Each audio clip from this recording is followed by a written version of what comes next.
Alright, hey team. Today we're going to review LCD, combining like terms, and distribution before we get into clearing fractions. So first of all, LCD, what does it stand for? That's right, least common denominator. Good job. So for example, if I had 2 and 5, that's kind of thick. Hold on. If I had 2 and 5, I'd write out my multiples. So you have 2, 4, 6, 8, 10, 12, 14, 16, 18, 20. You probably wouldn't need to go that high. But then you have 5, so you have 5, 10, 15, 20, etc. Notice already, but they both have 20, but that's not the least. We want to find the smallest one they have in common, and in this case it would be 10. So 10 would be the least common denominator. If I had a problem where I had, for example, 1/5 plus x over 2 equals 2. If I needed to clear the denominator, which we're going to be talking about this section, you would multiply both sides by 10 over 1, for example. Because what you do to one side, yay, you must do to the other. And in this case, this is where we review the distribution also, because you need to take the term you're multiplying by on both sides and distribute it to both terms on the inside. Okay, so it would be 10 over 1/5 plus 10 times x over 2 equals 2 times 10. You distribute it accordingly. Then you can simplify out.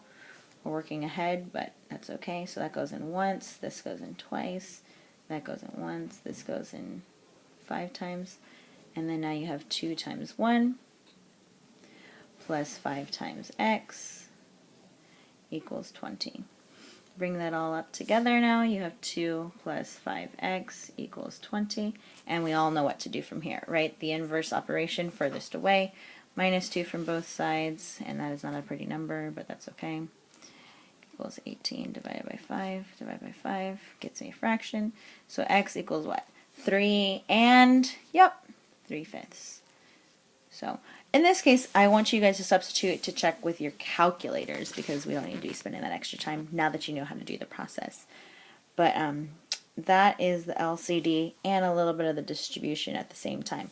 Combining like terms would just be if you had two terms on the same side, you'd want to bring them together first. So if I had x plus 5 plus 2x equals 10, you'd want to combine these guys before you play with it. So you'd have 3x plus 5 equals 10, and then work accordingly. Same thing if you had them as fractions.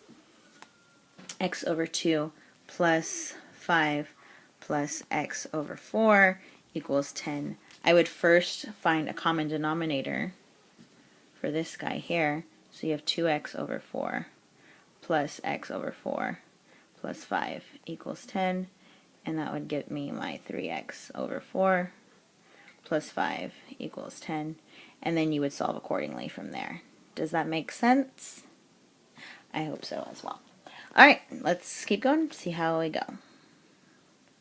Alright, so you should have your notes with you. I guess you'll have to do it in Notability later because you can only do one thing at a time. Unless you're watching this on YouTube on a computer and then writing on your notes on your iPad. But let's go. Our goal is to do what? Isolate one positive variable. One positive variable. Okay, so when dealing with these terms that are fractions, like we did in the example before, you first have to determine the LCD. That's right, we all know that as least common denominator. Okay, and a quick example here of finding the LCD for 5 and 3. Hopefully we can see that kind of quick. That's 15. And what about for 4 and 6? Who thinks they got that?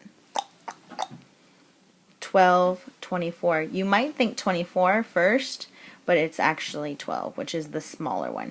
It's okay if you multiply by 24 on both, you'll just have to simplify more.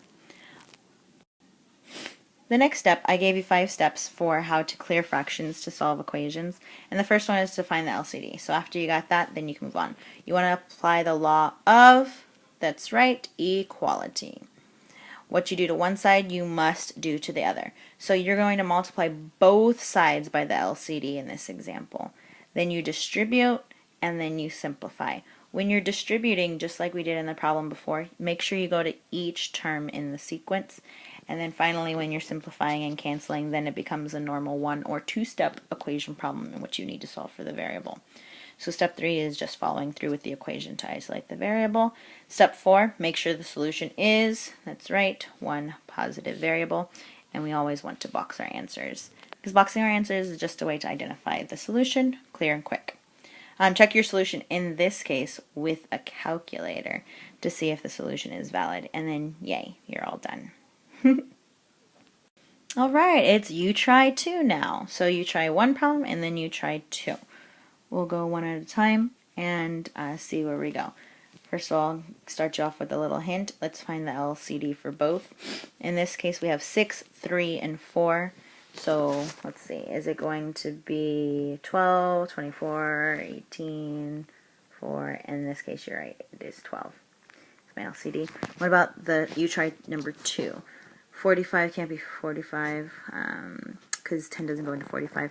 Next one bigger, double up, is 90. That's a bigger one, but you'll be okay. So again, I'm rewriting both of the problems and then multiplying by my LCD to all terms. What you do to one side of the equation, you must do to the other. So there's that one, and he's just going in once. Same thing for you try 2.